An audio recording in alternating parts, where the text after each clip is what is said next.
Every year, millions of students open a report card and quietly decide what they're worth. An A feels like a green light to dream bigger. A D can feel like a dead end. Yet most of what's on that page is about how well you remembered last week's material, how closely you followed the rules, and how good you are at playing the school game, not how creative, curious, or capable you really are.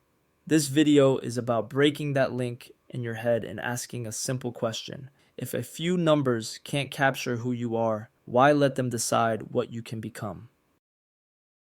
The bell rings, papers shuffle, and you're staring at a screen that decides your mood for the next month.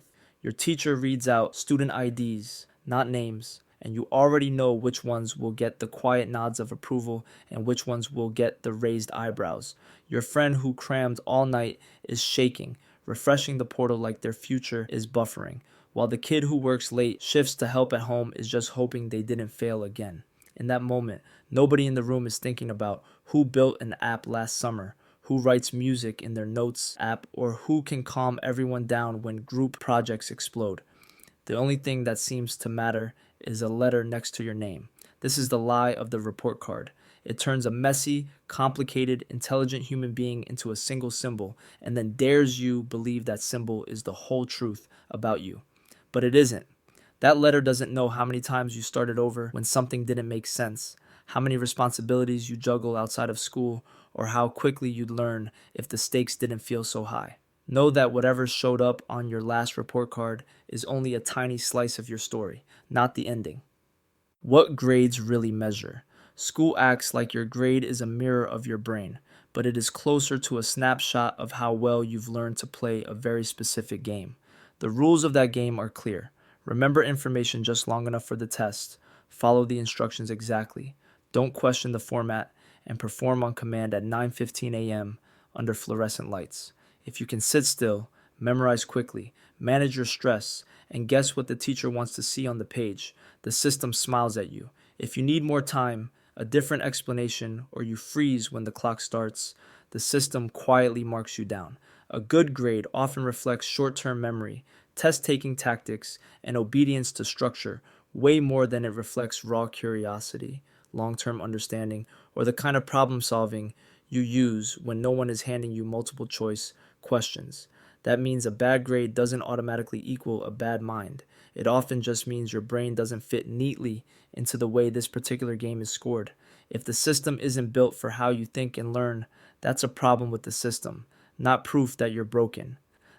The many forms of intelligence. School treats intelligence like one narrow lane. Solve equations fast, remember definitions, write the right answer in the right format. But in real life, intelligence shows up in a lot of different ways, like the friend who can read a room instantly, the classmate who can fix anything that's broken, or the person who turns a boring group project into something everyone actually cares about. There's creative intelligence in the student who sketches entire worlds in the margins, social intelligence in the one who can calm down an argument in seconds, and practical intelligence in the person who juggles school, work, and family like it's normal.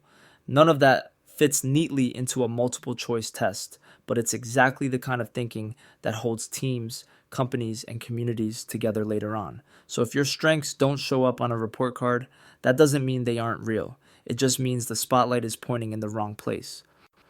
When the system gets it wrong, there's a version of your story that never shows up in the grade book. The night you tried to study but your house was too loud. The shift you picked up so there'd be enough money for bills. The way your brain locks up the second a timer starts and a teacher says, "You may begin." None of that gets factored into the final percentage. The system only records that you missed questions, not that your anxiety spiked, that the language on the test didn't match the way you think, or that your mind needs an example, not a wall of text. A student with dyslexia or test anxiety can understand the material deeply and still watch their grades sink, while someone who's great at memorizing and staying calm looks smart on paper. When that happens, it's not measuring pure intelligence, it's measuring who can function under a very specific set of conditions that many people were never set up to win in. If that's been your experience, it doesn't mean you're less capable. It means the system keeps misreading your potential and you've been carrying the blame for its blind spots. Redefining your own worth. At some point, you have to decide what you'll let those numbers mean. You can keep treating every grade like a verdict on your future, or you can start seeing it as one tiny piece of feedback in a much bigger picture of who you are. A rough test score might mean you need a new study strategy, a different explanation, or more sleep. Not that you're doomed or not smart enough. Redefining your worth looks like asking different questions. What did I actually learn? What did this test miss about me? Where did I show persistence, creativity, or courage that no one graded?